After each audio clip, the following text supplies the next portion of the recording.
بسم اللہ الرحمن الرحیم ویورز السلام علیکم۔ آپ views with news to you دیکھ رہے ہیں، امید ہے آپ خیریت سے ہوں گے۔ ایک تو علی امین گنڈا پور کا جو استعفیٰ ہے اس کی ایک نئی کہانی سامنے آ گئی، وہ بھی آپ کو بتائیں گے کیونکہ گڑبڑ گٹولا چل رہا تھا۔ پھر جناب آپ کہہ لیں کہ پنجاب کا یا پھر لاہور کا ایک بڑا ڈان تیفی بٹ، وہ جناب مارا گیا ہے۔ وہ کیا کہانی ہے، کیونکہ سی سی ڈی نے یہ کہا ہے کہ وہ اپنے ہی ساتھیوں کی فائرنگ سے جو ہے وہ جاں بحق ہوا ہے۔ اور اس کے بعد پھر تحریک لبیک کا احتجاج اور مارچ جاری ہے اسلام آباد کی طرف۔ فی الحال تو لاہور جو ہے وہ میدان جنگ بنا ہوا ہے، لیکن پورا پنجاب بند ہے، لوگ تنگ ہیں، مریض خوار ہیں، عام زندگی معطل ہے یہاں پہ جڑواں شہروں پہ۔ وزیر اعلیٰ کون سا آئے گا کون سا نہیں آئے گا، سہیل افریدی کے اوپر بہت سے تحفظات اور خدشات کا اظہار کر دیا گیا، اس کے بارے میں بھی بات کریں گے، کیونکہ پی ٹی آئی کے اندر بھی ایک نئی گیم جو ہے وہ شروع ہو چکی ہے۔ دوسری طرف اپوزیشن والے اپنا موج میلہ کر رہے ہیں، حالانکہ جب تک پی ٹی آئی کے آزاد ڈکلیئر کیے گئے ایم پی ایز ووٹ نہیں دیتے، اس وقت تک جو ہے یہ جو گنڈا پور ہیں یا سہیل افریدی ہیں، اس وقت تک ان کی وزارت کو کوئی یا ان کے وزیر اعلیٰ بننے میں کوئی رکاوٹ نہیں ہے، یا یہ کہہ لیں کہ اپوزیشن کا امیدوار اسی صورت میں کامیاب ہوگا جب وہاں پہ جو پی ٹی آئی کے جو لوگ ہیں جو کو آزاد ڈکلیئر کیا گیا ہے وہ سہیل افریدی کے خلاف ووٹ دیں۔ لیکن سب سے پہلے آپ کو یہ بتائیں کہ آج ایک نئی ڈیولپمنٹ ہوئی، 11 اکتوبر ہے۔ استعفیٰ علی امین گنڈا پور نے 3-4 دن پہلے دیا تھا، عمران خان کی ہدایت پہ دیا تھا، ٹائپ شدہ استعفیٰ تھا، وہ انہوں نے بھیج دیا گورنر کو، اور سی ایم ہاؤس خالی کر کے ڈی آئی خان چلے گئے۔ اب وہ استعفیٰ وہ قبول نہیں ہو رہا تھا، منظور نہیں ہو رہا تھا۔ وجہ اس کی یہ تھی، جو قانونی اور آئینی ماہرین سے بات کی، نمبر 1، استعفیٰ آپ کے ہاتھ سے لکھا ہونا چاہیے۔ نمبر 1، ادارہ چیف منسٹر ہے نا جی، استعفیٰ آپ کے ہاتھ سے لکھا ہونا چاہیے، جو کہ لکھا ہوا نہیں تھا، ہاتھ سے لکھا نہیں تھا، ٹائپ تھا، نیچے دستخط تھے۔ دوسری بات یہ ہے کہ استعفیٰ دینے والا شخص یا عہدیدار، چیف منسٹر ہو، وزیر اعظم ہو، گورنر ہو، وہ یہ کہے گا کہ وہ استعفیٰ اپنی مرضی سے دے رہا ہے، اور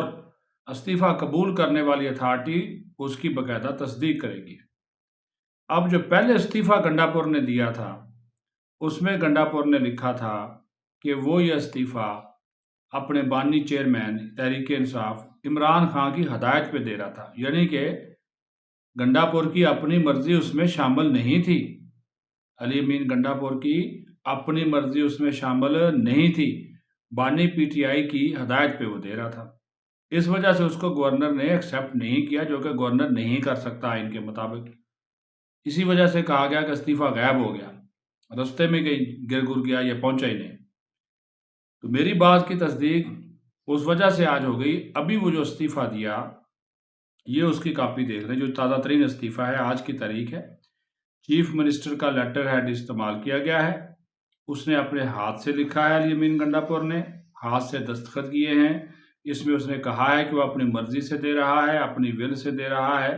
اور اس میں اس نے بانی چیئرمین کا ذکر نہیں کیا۔ یہ 4-5 لائنیں اس نے لکھی ہیں، یہ اکثر ہرے پین سے یہ لکھا جاتا ہے، تو ہرا مارکر ہی انہوں نے استعمال کیا ہے۔ تو اب وہ استعفیٰ جو ہے وہ ابھی گنڈا پور صاحب جو ہیں ان کو گورنر کے پی فیصل کریم کنڈی بلائیں گے،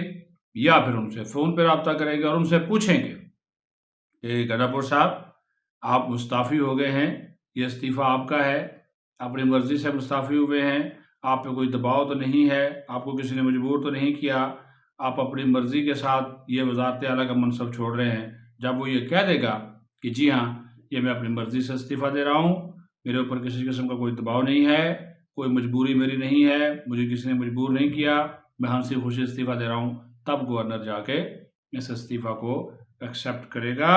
اور اس کے بعد پھر گورنر ہاؤس کی جانب سے استعفیٰ کی منظوری کا باقاعدہ طور پہ نوٹیفیکیشن جاری ہوگا۔ جیسے ہی پھر نوٹیفیکیشن جاری ہوگا تو اس کے بعد پھر نئے وزیر اعلیٰ کے انتخاب کا جو عمل ہے وہ شروع ہو جائے گا، اور اس کے لیے جو آپ کے اسپیکر صوبائی اسمبلی ہیں وہ پھر کارروائی شروع کریں گے۔ ظاہر ہے وہ سیکرٹری جو صوبائی اسمبلی ہیں وہ اناؤنس کریں گے کہ چونکہ قائد ایوان کا چیف منسٹر کو یا چیف وزیر اعظم ہو یا چیف منسٹر ہو، وہ قائد ایوان ہوتا ہے، چونکہ وہ قائد ایوان کا منصب خالی ہو گیا ہے تو لہٰذا اب نیا انتخاب کرنا ہے، تو وہ اس کے شیڈول کا اعلان کریں گے۔ ایک دن میں کاغذ جمع کرانے ہیں، اسی دن سکروٹنی ہو جانی، اگلے دن انتخاب ہو جانا ہے، خفیہ بیلٹنگ کے ذریعے اس کا انتخاب جو ہے وہ ہوتا ہے۔ تو یہ طریقہ کار ہے جو کہ اختیار کیا جائے گا۔ پہلے والا طریقہ کار ٹھیک نہیں تھا۔ پہلے جو استعفیٰ دیا، نمبر 1 وہ ہاتھ سے لکھا ہوا تھا ہی نہیں، ٹائپ شدہ تھا، دستخط بے شک گنڈا پور کے اپنے تھے، لیکن جو قانون اور آئین کہتا ہے کہ استعفیٰ چاہے کوئی ایم پی اے دے، ایم این اے دے، اس کے ہاتھ سے لکھا ہونا چاہیے، اس کے ہاتھ سے لکھا ہونا چاہیے۔ آپ کو یاد ہوگا پی ٹی آئی کے 2 ایم این اے ایسے تھے جنہوں نے قائمہ کمیٹیوں کی رکنیت سے استعفیٰ دیا، وہ ٹائپ شدہ استعفیٰ انہوں نے اسپیکر کو بھجوایا تھا، تو قومی اسمبلی سیکریٹریٹ نے وہ دونوں کے استعفے واپس کر دیے تھے اور کہا کہ یہ ہم قبول نہیں کر سکتے، آپ پہلے اپنے ہاتھ سے لکھیں۔ پھر انہوں نے ہاتھ سے لکھے، ان کو جا کر پھر جو ہے انہوں نے ایکسیپٹ کیا تھا۔ تو یہ ایک لیگل ریکوائرمنٹ ہوتی ہے۔ میں نے کہا تھا یہ بھی آپ کو جو ہے وہ بتا دیں کہ گنڈا پور صاحب پہلے گیم کر گئے، اور جب تک استعفیٰ منظور نہیں ہوتا اس وقت تک گنڈا پور وزیر اعلیٰ ہیں، ان کو پروٹوکول وزیر اعلیٰ کا ملا ہوا ہے، ان کی کابینہ برقرار ہے، ان کے معاونین برقرار ہیں۔ جیسے ہی گورنر جو ہے وہ استعفیٰ کی منظوری کا نوٹیفیکیشن جاری کرے گا تو پھر جناب جو اسمبلی سیکریٹریٹ ہے یا صوبائی اسمبلی کا جو محکمہ متعلقہ ہے، کابینہ سیکریٹریٹ یا ایس اینڈ جی اے، وہ ان کے باقاعدہ طور پر ان کو ڈی نوٹیفائی کر دے گا، سب کو، کبھی وزراء کو بھی، وزراء جو معاونین خصوصی ہیں، مشیران، سب کو وہ ڈی نوٹیفائی کر دے گا۔ یہ پھر اس کی یعنی کہ کابینہ بھی جو ہے اس کی پھر ختم ہو جائے گی۔ یہ ایک پروسیجر ہے جو کہ آپ وفاقی سطح پہ ہو یا صوبائی سطح کے اوپر اس کو جو ہے وہ فالو کرنا پڑتا ہے۔ ایک بڑا کردار تھا تیفی بٹ، اس کی بات کرنا اس وجہ سے ضروری ہے، بہت سے لوگ خاندانی دشمنیوں کی بھیڑ چڑھ گئے، اور یہ انڈر ورلڈ، یہ ڈان، یہ وہ فلاں، تو قصہ مختصر بہت کو تھا آ چکا۔ یہ ایک شخصیت تھی، بڑی مشہور تھی، وہ بھی ایک ڈان تھے اپنے علاقوں کے، ٹیپو ٹرکاں والا، یہ اس کا بیٹا تھا، پوتا تھا، یہ جو بالاج تھا، امیر بالاج، جس کو مبینہ طور پر تیفی بٹ کے کہنے پہ قتل کیا گیا چند سال پہلے۔ اس کے بعد پھر تیفی بٹ جو ہے وہ فرار ہو گیا۔ وہ فرار ہو گیا تو اور بھی جو لوگ تھے جن کے ذریعے قتل کرایا تھا وہ پکڑے گئے، انہوں نے بتا دیا کہ یہ تیفی بٹ نے کرایا ہے، اور بھی اس میں لوگ شامل تھے۔ یہ بڑے ڈان ہیں، وہ علاقے کے سمجھے جاتے ہیں کہ لاہور میں ان کے بغیر کوئی کام نہیں ہوتا۔ بہرحال جی وہ اس کو انٹرپول کے ذریعے کراچی لے آئے، کل وہ کراچی پہنچا، تو اب وہ کراچی سے لے کر آ رہے تھے بائی روڈ اس کو، یہ سی سی ڈی والے۔ سی سی ڈی نے ایک پریس ریلیز جاری کی، انہوں نے کہا یہ صادقہ باز کا علاقہ ہے، کوٹ سبزل، وہاں پہ تیفی بٹ کے ساتھیوں نے اس کو چھڑانے کی کوشش کی ہے، تو فائرنگ کر دی، اور اس کے جس کا پولیس نے بھی مقابلہ کیا تو وہ اپنے ہی ساتھیوں کی فائرنگ کے نتیجے میں تیفی بٹ جو ہے یہ جاں بحق ہو گیا، اور ایک سپاہی جو ہے وہ ہمارا جو ہے وہ زخمی ہوا۔ سی سی ڈی کے اس طرح کی پریس ریلیزز ماضی میں بھی آ چکی ہیں۔ اس کو اب یہ ہے تو ویسے ماورائے عدالت قتل ہی ہے، لیکن اس کا مدعا سی سی ڈی نے چونکہ سارا تیفی بٹ کے ساتھیوں پہ ڈال دیا ہے،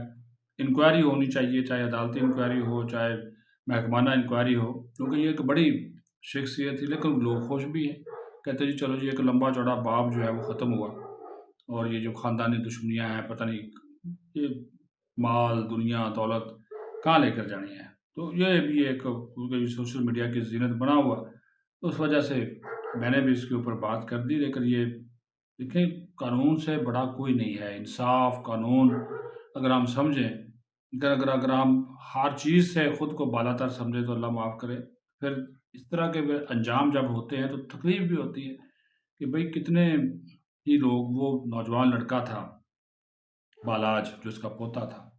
یعنی کہ اس کی نسل ہی ساری ختم کر دی، خاندانی دشمنیاں تھی، یہ جو بٹ ہیں وہاں پہ، اور یہ جو ٹیپو ٹرکا والا کی فیملی، یہ سلسلہ جو ہے رکنا چاہیے۔ اور چلو جی، اب اس پہ کیا کہا جا سکتا ہے، وہ میڈم جو ہماری وزیر اعلیٰ ہیں، سی ایم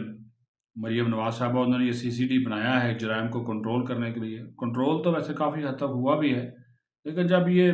پولیس مقابلہ اور ساتھیوں کی فائرنگ سے ہلاک ہونا، یہ باتیں ہم بڑے سالوں سے سنتے آئے ہیں،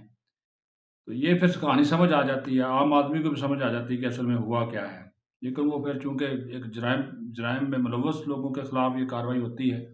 تو پھر عام آدمی بھی خاموش ہو جاتا ہے کہ چلے جی، یہ انصاف تو عدالتوں سے ملنا نہیں، جو ایسے تو پھر ایسے ہی صحیح۔ اس کے بعد پھر جناب یہ ہمارے بھائی ہیں تحریک لبیک والے، لبیک یا رسول اللہ کی صدائیں بلند کرتے ہوئے اسلام آباد کی طرف گامزن ہیں، لیکن کیا ہے کہ زندگی معطل کر دی گئی۔ وہ وزیر داخلہ صاحب محسن نقوی صاحب ابھی تو وہ ادھر پہنچے بھی نہیں، تو کل سے بند ہے، اسلام آباد بند ہے، پنڈی بند ہے، ایک سڑک ہے، اور وزیر مملکت طلال چودھری کہتے ہیں جی سب کچھ کھلا ہے، کچھ نہیں کھلا بھائی، نہیں جا سکے ہم، دفتر نہیں جا سکے، ٹھیک ہے، موٹر سائیکلوں کے گزرنے کی جگہ جو تھوڑی بہت تھی وہ بھی بند کر دی، کنٹینر لگے ہوئے ہیں، راولپنڈی اسلام آباد جو ہے، راولپنڈی اور اسلام آباد ایک دوسرے کے ساتھ منسلک ہیں، جڑواں ہیں، ایک دوسرے سے کٹے ہوئے ہیں، موٹر ویز بند ہیں، جی ٹی روڈ بند ہے، خندقیں کھودی گئی، ابھی تو وہ ادھر ہی ہیں، وہ شدرا کے پاس ایک شیلنگ ویلنگ ہو رہی ہے، آپس میں ہو رہا ہے، وہ کہہ رہے ہیں جی ہمارے لوگ شہید کر دیے گئے ہیں، پولیس کہتی ہے جی ہمارے لوگ، جو رینجرز کہتی ہے جی ہمارے لوگوں کو زخمی کیا ہے، پتھراؤ کیا ہے۔ سعد رفضی کے گھر پہ ریڈ ہوا ہے، وہاں پہ پولیس کا دعویٰ ہے کہ بڑی مقدار میں انہوں نے کرنسی، غیر ملکی کرنسی، یہ چاقو، یہ چھریاں، یہ گلیلیں، پتہ نہیں کیا کچھ انہوں نے برآمد کیا ہے۔ تو وہ نذرانے جو لوگ دیتے ہیں بڑی مقدار میں، وہ لاکھوں کی تعداد میں وہ کرنسی جو ہے وہ قبضے میں لی گئی ہے، اب آپ یہ اندازہ کریں۔ تو یہ غزہ کے لوگ خوش ہیں، فلسطین کے لوگ خوش ہیں، دنیا خوش ہے، اسرائیل بھی خوش ہے، یہ مارچ غزہ مارچ ہی ہو رہا ہے، فلسطین سے ظاہر یکجہتی کے لیے ہو رہا ہے۔ اگر آپ امن رکھیں، پرامن طریقے سے آئیں تو آپ کی مہربانی ہے، قانون کا ہاتھ میں نہ، ہم بھی لبیک یا رسول اللہ کہنے والے ہیں، یا رسول اللہ صلی اللہ علیہ وسلم، ان کے اوپر ہماری جان بھی قربان ہے، تو ان کا نام آپ بھی لیتے ہیں، تو ان کی تو تعلیمات اسلام کی ہیں، امن کی ہیں، آشتی کی ہیں۔ طائف میں جب گئے تھے پتھر کھا لیے، بد دعا نہیں دی تھی، اتنے ظلم و ستم کے پہاڑ کافر ان پہ توڑتے تھے، لیکن وہ ان کی ہدایت کی دعا کرتے تھے۔ یہاں پر تو وہ لبیک یا رسول اللہ کہتے ہوئے حملہ آور ہو جاتے ہیں جی، پولیس والوں کے اوپر، وہ آپ فوٹیجز دیکھ لیں، پولیس کی ایک وین پہ قبضہ کر لیا، پولیس کی وہ جو موٹر سائیکلیں وہ اٹھا کر لے گئے، ٹھیک ہے جی۔ تو یہ دونوں طرف سے نہیں ہونا چاہیے، مل بیٹھے مذاکرات کریں، بات چیت کریں، اس کا کوئی حل نکالیں۔ دیکھیں نا، 2 دن ہو گئے ہیں، کروڑ اربوں روپے کا نقصان پاکستان کی معیشت کو ہو چکا ہے، بند ہے، نہیں جا سکتے آپ جی ٹی روڈ سے، لاہور جا کے دکھائیں آپ، موٹر وے بند ہے، نہیں نکل سکتے، اتنے ہزاروں لاکھوں لوگ روز سفر کرتے ہیں، متاثر ہیں۔ لاہور سے اسلام آباد کی موٹر وے بند ہے، پشاور سے اسلام آباد کی موٹر وے بند ہے، خدا کے لیے اس مسئلے کا حل نکالیں، مل بیٹھ کے نکالیں، ان کو بھی سمجھائیں۔ ہم سعد رضوی صاحب سے بھی ریکویسٹ کرتے ہیں، ہاں ان کے چھوٹا بچہ ان کا گرفتار کیا گیا، ان کے گھر والے، فیملیز، یہ نہیں ہونا چاہیے، خواتین ہماری مائیں بہنیں بیٹیاں ہیں، بچوں کا کیا قصور ہے، یہ پولیس نے زیادتی کی ہے، یہ نہیں ہونا چاہیے، یہ خواتین کو ان معاملات میں اللہ کا واسطہ ہے مت لائیے، یہ معاشرے کی ایک تباہی ہے، یہ کیا ہے، وہ اس کے اوپر کیا بات کریں کہ یا مائیں بہنیں سانجھی ہوتی ہیں، مت کریں، ایسا نہ کریں، یہ مزید انتہا پسندی کو بڑھائیں گی اس طرح کی چیزیں، تو ہماری جو پولیس فورس ہے، سیکیورٹی ادارے ہیں، وزیر داخلہ ہیں، ان کو بھی اس کے اوپر سوچ بچار جو ہے وہ لازمی طور پہ کرنی چاہیے، ایسا نہیں کرنا چاہیے کہ جو معاملات جو ہے وہ کنٹرول سے نکل جائیں۔ مل بیٹھ کے بات کریں، کوئی ایسی بات نہیں ہے، وہ اگر ان کے لیے جگہ کوئی مختص کر دے وہ وہاں پہ بیٹھ جائیں، مظاہرہ اپنا کر لیں، احتجاج کر لیں۔ تو ان سے بھی ریکویسٹ ہے کہ وہ امریکن ایمبیسی پہ چڑھائی کرنے سے باز رہیں۔ آپ کو بھی پتہ ہے کہ حساس علاقہ ہے، وہ ٹرمپ نے ایک بیان دے دیا سارا کچھ فارغ ہو جائے گا۔ مہربانی کریں، ان سے بھی ریکویسٹ یہی کی جاتا ہے کہ وہ فیض آباد اگر آنا چاہتے ہیں، اسلام آباد آنا چاہتے ہیں۔ حافظ نعیم میں جماعت اسلامی نے بھی تو احتجاج کیا تھا، فیصل مسجد کے سامنے کیا تھا، ہزاروں کی تعداد میں لوگ تھے، اور لوگ جماعتیں کرتی ہیں۔ تو آپ بھی میرے پرامن رہیں، پرامن احتجاج حق ہے، لیکن خدا کے لیے تشدد کی طرف مت جائیں۔ یہ کیلوں والے ڈنڈے، یہ چھریاں، یہ چاقو، ہاں جی، یہ بگدے، یہ جناب گنز وغیرہ اٹھانا، ماسک، یہ وہ آنسو گیس کی جوابی شیلنگ والی گنیں، یہ اس طرح کی صورتحال جو ہے وہ پاکستان کے لیے بہتر نہیں۔ پاکستان پہلے مشکلات کا شکار ہے، دہشت گردی ہو رہی ہے، ہمارے پولیس کے جوان، ہمارے فوج کے جوان، ہمارے افسران روزانہ کی بنیاد پہ شہید ہو رہے ہیں۔ دشمن ہم پہ حملہ آور ہونے کے لیے تیار بیٹھا ہے، تو اللہ کا واسطہ ہے مہربانی کریں۔ تو آپ لوگوں سے سب سے یہی ریکویسٹ ہے کہ جناب حکومت ہو، اپوزیشن ہو، سیاسی جماعتیں ہوں، دینی جماعتیں ہوں، کہ مہربانی کریں، امن و امان سے رہیں، امن کے لیے کام کریں، پاکستان کی بہتری کے لیے کام کریں، مل کر کام کریں، اور اپنے جو مسائل ہیں اس کے لیے سب سے بہترین راستہ یہی ہے کہ اس طرح کے مسائل کو جو ہے وہ بات چیت کے ذریعے جو ہے وہ حل کیا جائے۔ اپنا خیال رکھیں۔ پاکستان زندہ باد۔